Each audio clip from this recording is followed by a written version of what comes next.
देखिए क्वेश्चन पर ध्यान दें। प्रश्न क्या कह रहा है, किसी वस्तु पर 10% की छूट देने के बाद भी 15% का लाभ होता है।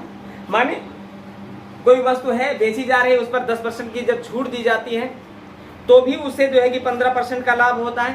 तो 5% की अगर छूट दी जाए तो उसे लाभ कितना होगा, है। मान लेते हैं कि जो क्रय मूल्य है वो इतना रुपया है, 100 रुपया है, और अगर उसे सवाल कहता है 10% की छूट दी जा रही, तराजू लगा लेते हैं, 10% की छूट दी जा रही, इस पर 10% की छूट होगी तो 90 रुपया है ना। 90 रुपया पर जब बेचा जा रहा है तो 15% का लाभ हो रहा है। 15% लाभ का मतलब है कि 115%। लेकिन 10% की छूट के बजाय सवाल ने कहा यदि 5% की छूट दी जाए माने 95, तो सवाल कहता है कि कितना परसेंट लाभ या हानि होगी। तो ये जान रहे हो यहाँ पर परसेंटेज है, 100 से अगर घटा तो समझ लेना हानि हो रही है, 100 से बढ़ा तो समझ लेना लाभ हो रहा है। तो अब देखते हैं, काट देते हैं। ये काटेंगे 5 से तो 19 आ जाएगा, ये 5 से काटेंगे तो 18 आ जाएगा। और अब त्रियक में गुणाई कर लेते हैं, ज्यादा सही रहेगा। भाई कोई किसी से संख्या कट नहीं रही है ना। तो यहाँ पर खाली स्थान का 18 से गुणा करेंगे तो 18 खाली स्थान हो जाएगा, माने यहाँ पर x मान लो, ठीक है। और 115 का 19 से गुणा हो जाएगा तो 19 बचे 95 के 5 होगा, है ना। और 5 होगा और उसके बाद 9 और 19 से कम 19, 19 में 9 हासिल जुड़ा तो कितना हो जाएगा 28, हासिल फिर 2 हुआ, 19 से कम 19, 19 में 2 हासिल जुड़ा तो 20। और अब x का मान निकालना है। अगर x का मान निकालना है तो 18 देखो गुणे में बराबर के उस पार जाएगा तो भाग का हो जाएगा, और भाग का होगा तो 18 एकम 18 बचा क्या 3 हो गया 38, 18 दूना 36 बचा क्या 2 हो गया 25, है ना। 18 एकम 18 बचा क्या 7, दशमलव लगाते हैं, 0 बढ़ाते हैं, हो गया 70। 18 का पहाड़ा 70 से ज्यादा ना हो, 18 3 54, है ना। 18 3 54 होता है, 18 चौके 72 ज्यादा हो जाएगा तो 18 3 54, और 54 अगर घटा तो यहाँ पर कितना बचेगा 16 बचेगा। दशमलव लगा ही है, 0 बढ़ाना है, 18 का पहाड़ा 160 से ज्यादा ना हो तो लगभग 8 के बराबर जा रहा है। तो बस दशमलव के 2 अंकों तक हम ये क्वेश्चन को हल कर लेते हैं। अब देखिए 100 से कितना बढ़ा है, तो 100 का मतलब है 1 हटा लेते हैं और बचा क्या 21.38, अर्थात 21.38% का क्या होता है लाभ होता है। बात क्लियर हुई राहुल? चले अगला प्रश्न हल करते हैं। देखिए प्रश्न कह रहा है, चलो बात को छोड़ो और देखें। कह रहा है अरुण है और दूसरा दीपक है ना। 2 ही लोग हैं ना, 2 ही लोग हैं भाई। सवाल कह रहा है कि इन दोनों की आयु का जो अंतर है वो 14 है, और हम तुम लोगों को आयु पढ़ाते समय एक बात बताए हैं कि जो जितना बड़ा जिससे हो गया वो उतना ही बड़ा रहेगा।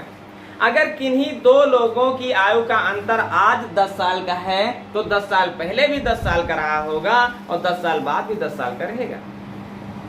सवाल कहता है इन दोनों कौन कौन है, अरुण है और दीपक है, इनकी आयु का अंतर 14 साल का है, तो ये 14 साल का अंतर सदैव रहेगा। और कह रहा है 7 वर्ष पूर्व की बात है, 7 वर्ष पूर्व की बात है, इनकी आयु का अनुपात 5:7 है। तराजू लगा देते हैं। 14 साल क्या है, इन दोनों का अंतर है। 14 साल इन दोनों के वर्तमान अंतर है, तो 7 साल पहले भी यही अंतर रहा होगा, हरदम 14 साल का अंतर रहेगा। तो अंतर के सामने अंतर का कोट रख देते हैं। इन दोनों का अंतर 2 का है। अरुण की आयु की बात करें तो 5 रख दे, दीपक की आयु की बात करें तो 7 रख दे, और दोनों की आयु के योग की बात करें तो दोनों की आयु का योग रख दे। फिलहाल यहाँ पर दीपक की आयु पूछी गई है, दीपक माने 7, और 2 से 2 का 14 को काटेंगे तो 7 होगा, 7 7 49। लेकिन ध्यान रखना ये 49 तुम्हारा आंसर नहीं है, इसलिए क्वेश्चन ने कहा क्या दीपक की वर्तमान आयु बताओ। ये कब की आयु है, जब का अनुपात होता है तराजू तब का निर्णय देता है। तो ये जो आयु है भाई, अनुपात 7 साल पहले का है तो आयु 7 साल पहले की होगी, और कोई 7 साल पहले 49 साल का था तो वर्तमान में वो 7 साल बढ़ेगा, और 7 साल बढ़ेगा तो जवाब तुम्हारा रहेगा कितने के बराबर, 56 के बराबर। अगर अरुण की बात करें तो 5 7 35, 7 साल पहले कोई 35 साल का था तो वर्तमान में वो 7 साल बढ़ेगा अर्थात 42। और देख लो 56 से 42 घटाओगे तो 14 साल का जो अंतर बनता था वो 14 साल का अंतर बनेगा। बात क्लियर हुई?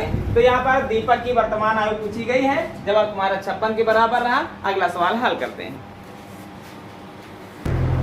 तो समझ नहीं आया? देखिए सवाल को कह रहा है 2 व्यक्तियों की आयु का जो अनुपात है वो 5:9 है, यही तो कह रहा है। और उनके आयु का जो अंतर है वो 40 साल का है। ये 40 साल क्या है? अंतर है, अंतर है ना। अगर अंतर है तो अंतर के सामने अंतर को रख देते हैं 4। पहले की आयु पूछा जाए तो 5 रख दे, दूसरे की आयु पूछा जाए तो 9 रख दे। लेकिन दोनों की आयु का योग पूछा जा रहा तो 9 5 14 रख दे। बात क्लियर है? छोटा सा तराजू देखो कितना जल्दी जल्दी सवाल लगा रहा है। 4 से काटोगे 4 दहम्मा 40, जवाब क्या होगा भाई? त्रियक में गुणा होता है 14 दहम्मा 140, दोनों की आयु का योग क्या है? 140। अगर दोनों की आयु निकालना है तो 5 और 9 बारी बारी से रख देते हैं। 10 × 5 50, पहले की आयु 10 9 90, दूसरे की आयु, और 90 और 50 दोनों की आयु का जो योग होगा वह 140 होगा। क्लियर है? चले ये तो आसान सवाल रहा भाई। अगला प्रश्न हल करते हैं, बात किया जाए। क्या हुआ? चले, कोई व्यक्ति है उसकी वर्तमान आयु पूछी जा रही। वर्तमान आयु तुम मान लो कि 1 है, तो 15 साल पहले 15 साल अगर पूर्व की बात कही जाए तो 15 साल घट जाएगा, और 15 साल बाद की बात कही जाए तो 15 साल जुड़ जाएगा, है ना? यही तो है, यही तो रूल होता है। सवाल ने कहा क्या? जो 15 साल बाद की आयु है वो 15 साल की आयु का 4 गुना है। अच्छा, अगर कह देते हैं कोई 5 साल का है और यहाँ पर 20 साल का है, अगर यह आयु है और यह आयु है, यह आयु इसका 5 गुना 4 गुना है, तो बराबर का निशान लगाने के लिए हम इसमें 4 से गुणा कर देते हैं, बराबर का निशान लगा देंगे। यही तो रूल होता है। तो देखो ये जो आयु है, ये जो आयु दी गई है इस आयु का 4 गुना है। इसका मतलब है देखें x - 15 और x + 15 की जब तुलना की जा रही तो कह रहा है ये जो आयु है इसका 4 गुना है। तो हम करते क्या हैं 4 से इसको गुणा करके बराबर का निशान लगा देते हैं, बस सवाल हल हो जाएगा। यहीं पर x का मान निकल आएगा और x क्या मान है? वर्तमान आयु मान है। 4 का x से गुणा होगा तो 4x होगा और माइनस 15 चौके 60 होगा और बराबर लिखा x + 15। x वाले पॉइंट को एक तरफ कर लेते हैं, बाकी को एक तरफ। x इधर आएगा भाई, आप प्लस का इधर आएगा माइनस का होगा। 4x से x घटेगा तो 3x होगा, और ये जो है माइनस का 60 बराबर कुछ बार जाएगा तो प्लस का 60 बनेगा, और प्लस होगा तो 75 हो जाएगा, है ना? 3 से काटो भाई, 3 दूनी 6 बचा 1 हो गया 15, 3 × 25 15। जवाब क्या रहा? उसकी वर्तमान आयु क्या रही? 25 के बराबर रही। बोलो क्या दिक्कत है भाई? 25 है ऑप्शन में, देखो 25 सही है। बोलो कोई दिक्कत कहीं पर कुछ है ऐसा जो नहीं समझ में आया है? फिर से बताया जाए। हाँ, तो ज्यादा वाले में ज्यादा से गुणा करोगे तो वो और ज्यादा बन जाएगा ना, है ना? ज्यादा वाले में अगर कभी करना पड़े, गुना से संबंधित है तो ज्यादा वाले में भाग कर दो, या तो इसमें भाग कर सकते हो, और भाग का 4 जो है बराबर किस पर आएगा? तो गुणे का हो जाएगा। तो बात वही है, चाहे इधर भाग करो, चाहे ज्यादा वाले में भाग करो और चाहे कम वाले में गुणा करो, बात बराबर है। चले अगला प्रश्न। क्या हुआ? 4 की घात 61 + 4 की घात 65 + 4 की घात 63 किससे विभाज्य है? तो हम तुम लोगों को एक 60 तरीका बताए थे। वो तरीका क्या है पहले तो हम ये जाने। हमने कहा था जब संख्या वही हो, आधार सेम हो और उसके बाद घाते बढ़ते हुए क्रम में जाएं, तो पहले वाले का मान 1 मान लेना, दूसरे वाले का मान जो है कि 4 मान लेना वही संख्या, और तीसरे वाले का मान उसका वर्ग मान लेना, चौथे वाले का घन मान लेना, उसके आगे उसकी घात 4, फिर आगे घात 5 मान लेना। ऐसा जोड़ का निशान है तो जोड़ लेते हैं, घटा का निशान होता है तो घटा लेते हैं। अब यहाँ पर देखें 16 4 20 और 20 21 1। हाँ क्या हुआ? 21 हुआ। हम तुमको पूरा विस्तार तरीके भी बताएंगे, ऐसी बात नहीं है। 16 4 20 21 हो गया 21। और भाई देखो ये 4 की घात है तो 4 की घात माने 4 मान लेते हैं, तो ये 2 से कटता है और ये 3 से कटता है, और ये 4 से कटता है, ये 3 से कटता है। कुल मिलाकर के ऑप्शन में देखो 12 से कट रहा है। इसको लगाते कैसे हैं? यहाँ पर ऑप्शन 12 सही हो रहा है। देखें हल क्या होता है इनका। ये चारों के चारों ऑप्शन है, इनमें पूछ रहा है किनसे कटेगी संख्या।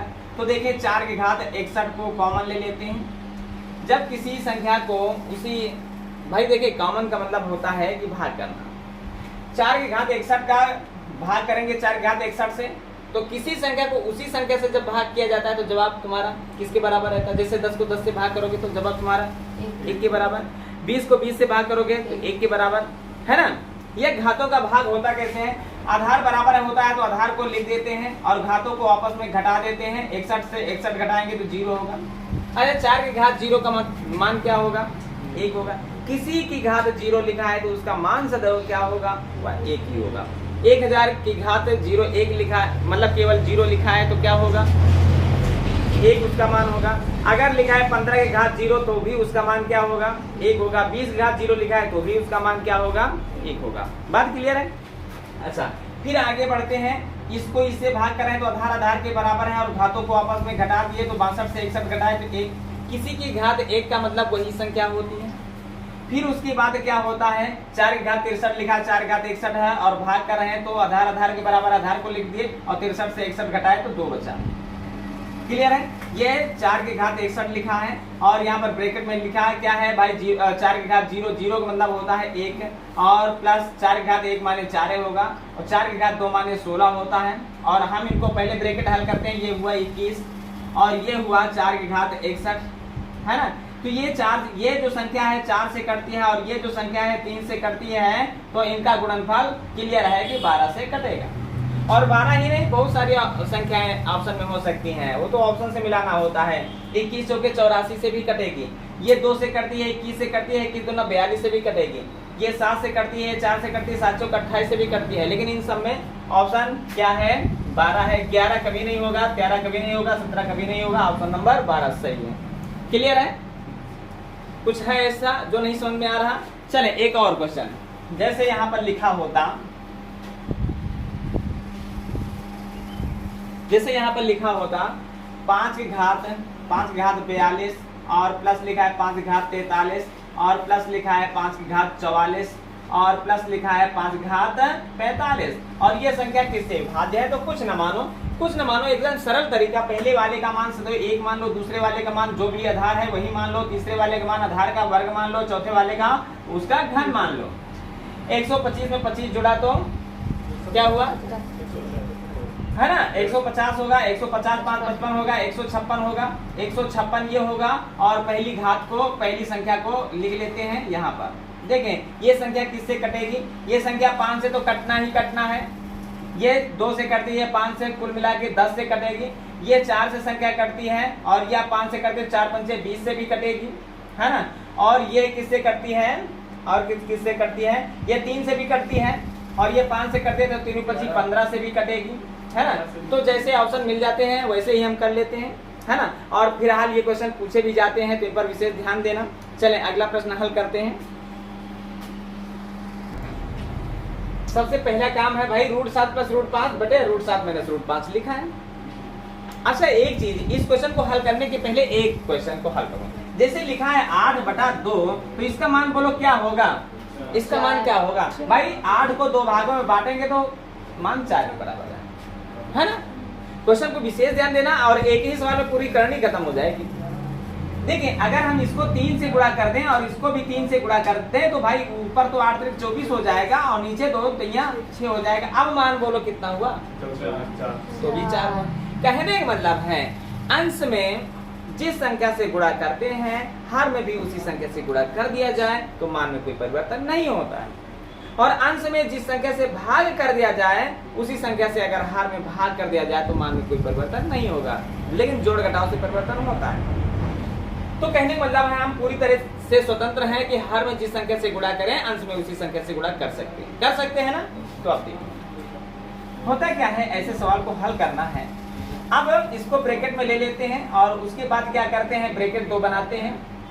देखिए क्वेश्चन को हम विस्तार तरीके से बताने जा रहे हैं, फिर हम एक सरल पॉइंट देंगे कि कोई सूत्र का प्रयोग नहीं होगा और अच्छे से सवाल, है ना। इस क्वेश्चन को केवल देखो और क्वेश्चन को हल करो, देखो क्वेश्चन पर टिक करो, बस इतना ही करना होगा, हल नहीं करना होगा। लेकिन पहला सवाल है हल कर लो।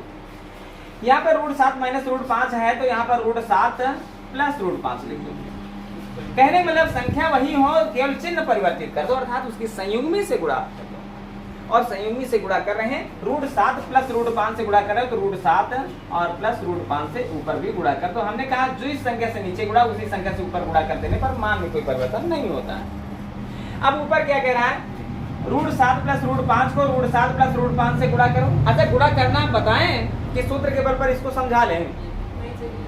गुणा चले पहले इस वाले इतने पॉइंट को समझते हैं। देखो √7 लिखा है प्लस √5 लिखा है और ब्रैकेट में लिखा है √7 और प्लस √5 लिखा है ना। और अब इकाई के अंक से यही गुणा करते हो, √5 का √5 से गुणा होगा तो √25 हो जाएगा और √25 का मान क्या होगा 5 होगा और प्लस √5 का √7 से गुणा होगा तो 725 3 5, ज्यादा 3 5 नहीं करना सवाल में, है ना, ठीक तो होता है। अच्छा क्रॉस लगाते हैं कहते हैं, है ना, √7 का गुणा √5 से करेंगे तो 725 वही है। अच्छा प्लस का चिन्ह होता है तो ध्यान नहीं देना, प्लस का निशान सदैव रहेगा, माइनस प्लस का निशान जब होता है तो फिर ध्यान करने वाली बातें होती हैं। √7 का √7 से गुणा होगा तो क्या होगा √49 होगा, √49 का मान 7 होता है। क्लियर है, यहाँ पर 7 है यहाँ पर 5 है, जुड़ जाएगा भाई, जोड़ते ही तो 7 और 5 हुआ क्या 12 हुआ और प्लस 1 √35 है, यहाँ 1 √35 है, 1 √35 हो 1 √35 हो, दोनों जुड़ा तो कितना √35 हुआ 2 √35 हुआ, 2 √35 हुआ। बोलो गुणा समझ में आया। और इसको चाहोगे तो हम ऐसे भी कर सकते हैं, हटा देते हैं इसको, ये गुणा भाग करना हम बता दिए हैं। अब देखो किसी संख्या का उसी संख्या से गुणा करने का मतलब होता है कि उसका स्क्वायर करना। अब पहली वाली संख्या को a मान लो, दूसरी वाली संख्या को b मान लो और a प्लस बी लिखा है और यहाँ पर भी a प्लस बी लिखा है, तो a प्लस बी का गुणा a प्लस बी से करोगे तो a प्लस बी का होल स्क्वायर कहोगे ना, और a प्लस बी का होल स्क्वायर बराबर होता है a square plus b square और प्लस 2ab होता है। a स्क्वायर का मतलब पहली वाली संख्या का स्क्वायर करो 7 हो जाएगा, दूसरी वाली संख्या का स्क्वायर करो 5 हो जाएगा। 7 5 समझ रहे हो कि नहीं बात समझ में आ रही। स्क्वायर का मतलब उसका उसी से गुणा, √7 का √7 से गुणा करोगे तो √49 होगा, √49 का मान 7 हो जाएगा। फिर b स्क्वायर का मतलब √5 का गुणा √5 से करोगे तो √5 गुणे √5 होगा क्या √25 होगा, √25 का मान क्या होता है 5 होगा। फिर कहता है दोनों का गुणा करके आपस में उसको 2 से गुणा कर दो भाई, a है ये b है और दोनों का गुणा करेंगे तो √35 हो जाएगा, √35 का 2 से गुणा हो जाएगा तो 2 √35 हो जाएगा। तो हुआ क्या 7 5 12 और प्लस 2 √35। ये सूत्र के बल पर कहानी हल हुई है ना। अगर यहीं पर कह रहा है a minus B a plus B, ये दूसरा पॉइंट है, a minus B a plus B होता है a square minus B square. a square का मतलब होता है √7 का स्क्वायर, √7 का स्क्वायर 7 होगा और माइनस बी स्क्वायर का मतलब √5 का स्क्वायर, √5 का स्क्वायर 5 होता है और इन दोनों का अंतर 2 होता है ना। बटे में 2 कर दो भाई। और देखो हम तुमको बताएं जैसे 8 प्लस 4 लिखा है और बटे में 2 लिखा है तो भाई 8 4 12, 12 को 2 से भाग करोगे तो जवाब तुम्हारा 6 के बराबर रहेगा। और यहाँ पर अगर डायरेक्ट हल करना चाह रहे हो 2 दूनी 4 और 2 से काटोगे इसको तो 2 4 2 चौके 8, तो हुआ क्या 4 2 6, माने एक संख्या से 2 संख्या ऐसे कट जाती हैं तो 2 से इसको काटोगे और 2 से इसको काटोगे तो होगा क्या 6 लिखा है और प्लस √35 लिखा है, जवाब तुम्हारा रहेगा क्या 6 प्लस √35। लेकिन इतना बड़ा सवाल तुम्हें नहीं लगाना है कभी। अब हम सरल तरीका बताने जा रहे हैं, ध्यान से सुनो और यही है खास पॉइंट। देखें कभी भी अगर सेम संख्या इस तरह से लिखी है, भाई सवाल तुम्हारा कितना था, सवाल तुम्हारा इतना था, है ना। ऊपर प्लस का निशान है, नीचे माइनस का निशान है, कभी ऊपर माइनस का निशान नीचे प्लस का निशान हो सकता है, बस इतना सा फर्क हो सकता है। क्लियर है, चाहे ऊपर प्लस का निशान हो चाहे माइनस का निशान हो, संख्याएं सेम है, ऊपर नीचे चिन्हों का परिवर्तन है। तो एक बात हमेशा ध्यान में रखना, चाहे ऊपर प्लस हो चाहे ऊपर माइनस हो, दोनों संख्याओं को पहले जोड़ के लिख देना। ठीक है, दोनों संख्याओं को पहले जोड़ के लिख देना। जोड़ के लिखोगे क्या 7 5 12। पहला काम तुम्हारा क्या हुआ, जोड़ के लिखना। दूसरा काम हुआ, दूसरा काम माने 2 और ऋण का निशान बनाना, दोनों का गुणा कर देना, 725 3 5। क्लियर है। और अब क्या करना है, नीचे क्या करना है, माइनस है तो दोनों को घटा के लिख देना और इस 2 से इस 2 को और इसको काट देना, तो 6 प्लस √35 तुम्हारा जवाब रहा। अगर इस सवाल में ये क्वेश्चन नहीं आया है तो फिर एक और सवाल समझ लेते हैं और बाकी फिर अपने आप प्लस होगा तो जोड़ेंगे, माइनस ना सब में प्लस करना है, सब में प्लस करना है। चलो दूसरा, चलो सब में प्लस करना, लेकिन माइनस क्या करना ये तो हम बताना ही भूल गए। जैसे लिखा है √13 और माइनस √11 और बटे 13 और प्लस √11। सुनो, चाहे ऊपर हो घटाव का निशान, चाहे हो जोड़ का निशान, तुम्हें सबसे पहला काम है जोड़ना।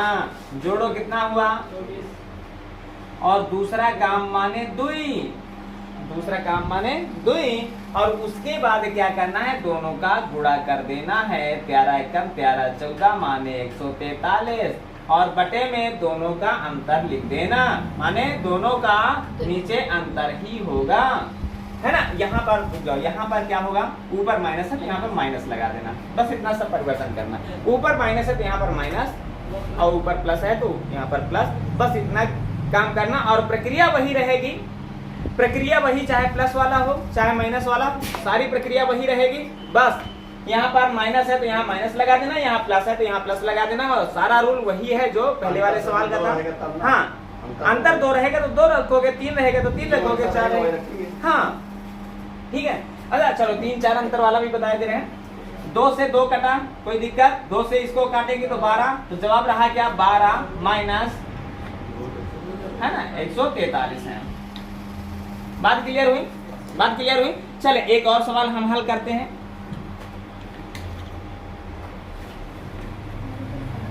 क्या हो, रूट 6 प्लस रूट 3 और बटे में रूट 6 माइनस रूट 3 बराबर क्या होगा। तो हमने कहा पहला काम तुम्हारा है कि जोड़ो 4 3 9, दूसरा काम माने, भाई जोड़ का निशान है तो जोड़ लगा दो, दूसरा काम माने दुई, और फिर ऊपर क्या है 6 3 18, और बटे में क्या है, बटे में दोनों का अंतर। अब ये संख्याएं कटने वाली तो नहीं है, हाँ यही बात है, यही बात है। 18 को हम 9 गुणे 2 लिख सकते हैं, और 9 का मान 3 होता है तो 3 को बाहर ले लेते हैं तो 3 दूनी 6 हो जाएगा, है ना, हो गया ना, 3 दूनी 6। अब देखो इस 3 से दोनों संख्याएं कट जाएंगे, 3 दूना 6 और 3 तरह का 9, तो जवाब रहा 3 प्लस 2 रूट 2। बात क्लियर हुई है, 3 प्लस 2 रूट 2, ये तुम्हारे सवाल है ना। चले टाइप चेंज करते हैं, अगला सवाल लगाते हैं। चलो इस क्वेश्चन को हल करते हैं। भाई लिखा है -3, है ना, और उसकी घात -3, और बड़ा वाला ब्रैकेट है उसकी घात 3 है। तो सबसे पहला काम है, सबसे पहला काम हमारा ब्रैकेट को खोल देते हैं। इस ब्रैकेट को खोल देंगे तो घातों का गुणा घात से हो जाएगा, तो -3 का गुणा, भाई 3 तरह का 9, और प्लस माइनस गुणा -3, क्लियर। -3 की घात -9 माने कहने मतलब देखना, क्वेश्चन को समझो। जब भी हम घात में माइनस लगाते हैं तो माइनस को क्या करते हैं, हटा देते हैं। माइनस को जब भी हटाते हैं तो क्या होता है भाई, -3/1 इसको मान सकते हैं। जब भी घात वाला माइनस हटाते हैं तो अंश को हर बना देते हैं, हर को अंश बना देते हैं, अर्थात हम इसको दूसरी भाषा में 1/-3 की घात 9 कर देते हैं, क्लियर है। अच्छा 1 की घात 9 का मतलब 1 का गुणा 1 से 9 बार तो 1 ही होगा। अच्छा अब देखिए 3 का गुणा 3 से 9 बार करते हैं, और लेकिन एक चीज हमेशा ध्यान रखना, अगर कोई संख्या माइनस में है तो देखिए एक बार, जैसे -1 का गुणा -1 से करोगे तो 1 1 कम 1, और माइनस माइनस का गुणा प्लस हो जाएगा, और फिर दोबारा करोगे -1 से गुणा तो 1 1 कम 1, और प्लस माइनस का गुणा माइनस, माने 2 बार में प्लस का निशान मिलेगा, 3 में फिर माइनस, और फिर 4 में प्लस मिलेगा, 5 बार में माइनस मिलेगा, माने हर सम बार में प्लस का निशान मिलेगा, हर विषम बार में माइनस का निशान मिलेगा। तो ये विषम बार गुणा करना और विषम बार गुणा करना, तो ये बात तो तुम जान चुके होंगे कि जो आंसर होगा वो माइनस होगा। ऑप्शन में जो भी प्लस के निशान हो, प्लस पर आधारित हो, अच्छा प्लस पर है ये नहीं है, माइनस। और दूसरा, अच्छा एक चीज है, तुम लोगों को चाहते तो टेस्ट में एक चीज गुणा करना ही ना पड़ता, कोई 1 के रूप में कोई संख्या नहीं है, और कोई संख्या नहीं तो ऑप्शन खर्च से एक ही ऑप्शन है जो 1 क्या लिखा है 19,863, और 1/19,863 माइनस का लिख देते हैं, ठीक है। लेकिन फिलहाल अब हम कर रहे हैं तो कर ही लेते हैं। माइनस का निशान क्लियर हो गया ना, 3 का गुणा 3 से 9 बार कर लेते हैं अलग, 1 2 3 4 5 6 7 8 9 मेहनत कराओगे भाई। 3 तरह का 9 हुआ, 9 तरीक 27 और 27 तरीक 81 हुआ, 81 तरीक 243 और 243 तरीक 729 हुआ, है ना। और 3 तरह का 9 तरीक 27 हुआ, बस पूरा कर देते हैं, है ना। अब 7 में 63 के 3 हुआ, यहाँ से 6 हुआ, 7 में 14 14 6 20 हुआ, और 7 7 51 हुआ, और 2 9 18 हुआ, हासिल 1 2 3 4 1 5 हुआ, और 2 7 14 के 14 हुआ, 3 का 3 है, 8 का 8 है, 5 1 6 है, 5 4 9 है, और 1 का 1 है, 19,683। यही तुम्हारा जवाब रहा, 83 है ना ऑप्शन में। क्या कहीं गलत हो गया क्या? रुक जाओ भाई। हाँ 7 9 63 और 7 14 26 7 7 50 50 51 2 9 18 2 2 4 1 5। सर जी उड़ा सही हुआ, इसमें गलत है। कहाँ पर? नहीं इसमें भी गलत होगा, अक्सर गलत। हाँ यहाँ हम पर कर रहे थे घर पर, इतना आ रहा था। इतना ही आ रहा था, इतना ही आएगा, इतना ही आएगा। क्लियर है कितना आ गया, इसमें कोई वो लेकिन ऑप्शन से नहीं है। बताए थे तो हम फिलहाल यही आंसर है, ठीक है। बस देख अभी- लेते हैं कहीं पर कुछ फॉल्ट नहीं है, जरा सा भी फॉल्ट नहीं है, और आंसर को नोट कर हम लेते हैं क्वेश्चन को। हम क्यूब कर दिए, क्या हुआ? हम क्यूब कर दिए ना बस ऐसा हाँ, चलें ठीक है। हाँ तो चाहे 15 का 9 तरीक 27 27 27 माने 27 का क्यूब। वही कर दिए, आ गया था, लेकिन हाँ, ऑप्शन से चलिए, मिल नहीं रहा। बहुत बढ़िया, सही कराया गया था इसलिए। चले, अरे रूट 2 का मान होता है 1.414। रूट 2 का मान होता है ना। कैसे मान निकल कह रहा है, कौन सी संख्या रूट 2 के आसपास है, और ये ऑप्शन है। सर कैसे निकालते हैं? हाँ कैसे निकालते हैं ये तो बताने जा रहे हैं। फिलहाल रूट 2 का मान, रूट 9 का मान, है ना, रूट 6 का मान, रूट 4 का मान, ये सब लिखाए थे, समझाए थे, और कैसे आया ये भी बताए थे। रूट 4 का मान कितना होता है राहुल? कितना होता है अजय? हाँ। बस बहुत बड़ी गलती कर दी हो।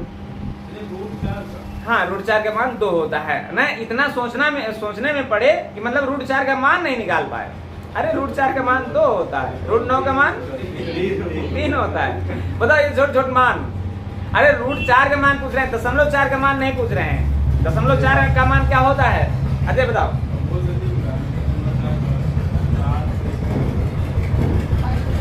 छह से शुरू होता है, 0.64 या 63। चले देखते हैं कैसे निकालते हैं। 2 का वर्गमूल निकालना है, भाग विधि से वर्गमूल निकालो। जो यहाँ रखो वही यहाँ रखो, दोनों का गुणनफल 2 से ज्यादा ना हो, तो यहाँ 2 रखेंगे, यहाँ 2, तो 2 दूनी 4 ज्यादा हो जाएगा, तो हम यहाँ पर 1 रखें और 1 रखें, 1 1 का 1।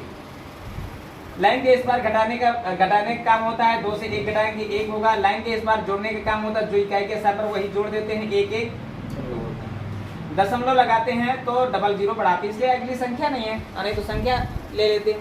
अब जो यहाँ रखे वही यहाँ रखे, दोनों का गुणनफल इससे ज्यादा ना हो। बोलो क्या? 5 रखेंगे, 5 रखे तो 25 5 125 हो जाएगा, तो गलत हो जाएगा। 4 रखे, 4 रखे, है ना। 4 चौक 16, 1 हासिल, 4 दूनी 8, 1 9। अच्छा 1.4 से तुम्हें अनुमान लग गया होगा ऑप्शन नंबर डी से। बस इतना ही सही करना था, बस कुछ नहीं करना था। आगे जाना चाहते तो कोई दिक्कत की बात नहीं। लाइन खींचो, घटाओ, 4 बचा, दशमलव लगाइए, 00 बढ़ाओ। यहाँ पर 4 लिखा है तो 24 और 4 मिलके हुआ कितना, है ना। और अब यहाँ पर जो संख्या रखोगे वही संख्या यहाँ, दोनों का गुणनफल इससे ज्यादा ना हो तो 2 रख नहीं सकते हो, इसलिए ज्यादा हो जाएगा तो 1 रखो, 1 रखो। हाँ अभी हमने कहा कि 1.414 होता है उसका मान, है ना। तो यहाँ तक दशमलव के 2 अंकों तक निकाल लिए। अब कह रहा है इसके आसपास कौन सी संख्या, बोलो इसके आसपास क्या ये है या है या है? कोई नहीं है, इसके आसपास या है ना। जवाब रहा बी ऑप्शन भी बराबर। क्लियर? ऐसे जो है कि वर्गमूल निकालते हैं। चलें अगला प्रश्न हल करते हैं। भाई तुम लोगों को बताया क्या है, सवाल कह रहा है कि वह छोटी से छोटी संख्या ज्ञात करो जिसे 20, 25 और 30 से भाग दिया जाए तो क्रमशः शेषफल 8, 13 और 18 शेष मिलते हैं। अच्छा एक चीज हमेशा जान लेना, इसके लगाने के 2 तरीके हैं। एक तरीका ये कि इनका अंतर सेम होता है, 20 और 8 का अंतर 12 है, 25 और 13 का अंतर 12 है, 30 और 18 का अंतर 12 है। क्लियर है? इनका एलसीएम लेते हैं और 12 को घटा देते हैं। इन तीनों संख्याओं के एलसीएम से केवल क्या करना होता है, 12 घटाना होता है। इन तीनों का एलसीएम है 300 और 300 से 12 घटाओगे 288 आ जाएगा। ऑप्शन नंबर ए सही है। इतना सरल पॉइंट है। दूसरा तरीका, तुम्हें ये छोटी सी संख्या है तो हम तुरंत ले लिए एलसीएम 300 और घटा दिए 12, 288 आ गया। लेकिन बड़ी संख्याएं होती तो ऐसे सवाल में एलसीएम माने लासा और मासा लेने की जरूरत नहीं होती है। क्वेश्चन कह रहा है यदि 20 से भाग करते हैं तो 8, 25 से भाग करते हैं तो 13 और 30 से भाग करते हैं तो 18 होना चाहिए। कहने का मतलब है यदि इन ऑप्शनों से 8 घटा दिया जाए, किस ऑप्शन से 8 घटा दिया जाए कि संख्या 20 से कटने लगे, और यही अकेला कहता है कि हम पूरे क्वेश्चन को सही कर देंगे। 8 घटाने के बाद 20 से कटने का मतलब है लास्ट में 0 है तो लास्ट में 0 बचना चाहिए। 13 से भाई यहाँ 3 से 8 नहीं घटेगा, उधार लेंगे 13 से 8 घटाएंगे तो इकाई के स्थान पर 5 बचेगा, और इकाई के स्थान पर 5 बचना ये 20 से संभव नहीं कि संख्या कट जाए, है ना। 20 से कटने के लिए संख्या क्या होनी चाहिए, लास्ट में 0 होना चाहिए। अच्छा, यहाँ पर भी अगर 8 घटाएंगे तो इकाई के स्थान पर 5 आ जाएगा, और 5 आएगा तो 20 से कटना मुश्किल है, मुश्किल नहीं नामुमकिन है। फिर जाएगा तो दशमलव में जाएगा, दशमलव से कोई वो नहीं है। यहाँ पर 8 घटाएंगे तो 9 आ जाएगा, और 9 इकाई के स्थान पर 9 है, ये भी संख्या 20 से कटेगी नहीं। यहाँ पर आ जाएगा 8 घटाओगे तो 0 आ जाएगा, और 0 मिलेगा तो 0 कहता है। अच्छा, ये क्वेश्चन अगर किन्हीं दो संख्याओं को माना कि यहाँ पर 293 की जगह पे 98 है, और अब यह ऑप्शन कहता है कि 2 पॉइंट सही हुए, ये 2 पॉइंट गलत हो गए। अब क्या माना कि ऐसा हो सकता है कभी। अब देखें 11 से या 18 से घटाने का मतलब है ये संख्या कटने लगे, तो अब देखो 25 से कटने का मतलब होता है, 25 से कटने का मतलब होता है क्या, लास्ट में या तो डबल 0 हो, या तो 25 हो, या तो 50 हो, या तो 75 हो। तो यहाँ पर अगर 13 घटाओगे तो भाई 13 अगर घटा रहे हो तो 5 बचा, 8 बचा, 285 बचा।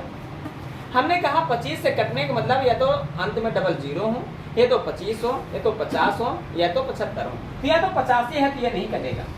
यहाँ पर 13 घटा करके देखो, 13 घटा करके देखो, और देखो 8 से 3 घटेगा तो 5 बचेगा, और 8 से 1 घटेगा तो 7 बचेगा, 2 का 2, देखो 275 है ऑप्शन नंबर। हर हाल में यही सही हो रहा और यही सही है। क्लियर है। चाहे जो तुम्हें सरल लगे वो कर सकते हैं, चाहे इनके एलसीएम से इन सब का जो अंतर सेम होता है वो घटा देते हैं। इनका एलसीएम 300 से इनका अंतर 12 का है तो 12 घटा देते हैं, 288 आ जाएगा। क्लियर है। चलें अगला प्रश्न हल करते हैं।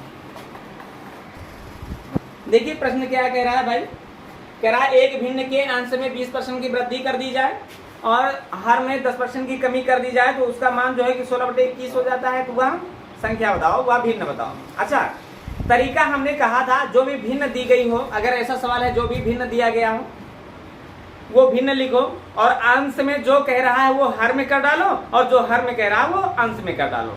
देखो होता क्या है, विस्तार तरीका बता रहे हैं। फिलहाल माना कि x/y कोई भिन्न है तो इसे हम कहते हैं अंश और इसे कहते हैं हम हर, और अंश में कहता है 20% की वृद्धि कर दी जाए। ये तो कह रहा है 20% वृद्धि माने 120% कर दिया जाए, परसेंट माने बटा 100। अच्छा बटा 100 लिखो या ना लिखो कोई दिक्कत नहीं, बटा 100 इसका बटा 100 यहाँ आएगा, इसका बटा 100 ऊपर जाएगा तो 100 से 100 कट जाएगा। क्लियर है। अब y में कह रहा है कि 10% की कमी कर दी जाए। भाई संख्या 100% होती है, 10% की कमी करोगे तो बोलो क्या होगा, 90। तब जो है होता क्या है, तब इसका जो मान होता है वो क्या होता है, मान 16/21 हो जाता है। अब देखो हमने कहा वो संख्या निकालना है, तो हमने जो पहले रूल बताया कि जो अंश में करना वो हर में कर डालो, जो हर में करना वो अंश में कर डालो। ये क्यों बताएं, क्योंकि ये जब देखो हमने हर में किया है ना, और जो हर वाला जो ये गुणे में है इधर जाएगा भाग में हो जाएगा। देखो इधर जो हर में करना था हमने उधर अंश में कर डाला, और जो यहाँ पर अंश में करना था वह देखो या गुणे में है इधर जाएगा भाग में हो जाएगा, मानी वह हमने हर में कर डाला। कभी भी ऐसा सवाल आए तो जो चाहे मूल भिन्न हो और चाहे ये वाली भिन्न हो, कोई भी भिन्न दिया गया है तो इससे यह पूछे या इससे यह पूछे तो वह भिन्न लिखो, और उसके बाद जो अंश में कहे उसे हर में करो, जो हर में कहे उसे अंश में करो। बस इतना सा फार्मूला है। देखो 30 तिया 90 होता है, 30 चौके है ना, और फिर 4 से कटेगा तो होगा क्या, 4 चौक 16, और फिर 3 से कटेगा, 3 से 21। जवाब ऊपर 4 के बराबर रहा और नीचे यहाँ 7 के बराबर रहा, तो पूरा जवाब 4/7 के बराबर रहा। क्लियर है? 4/7 तुम्हारा जवाब होगा और इसके बाद लास्ट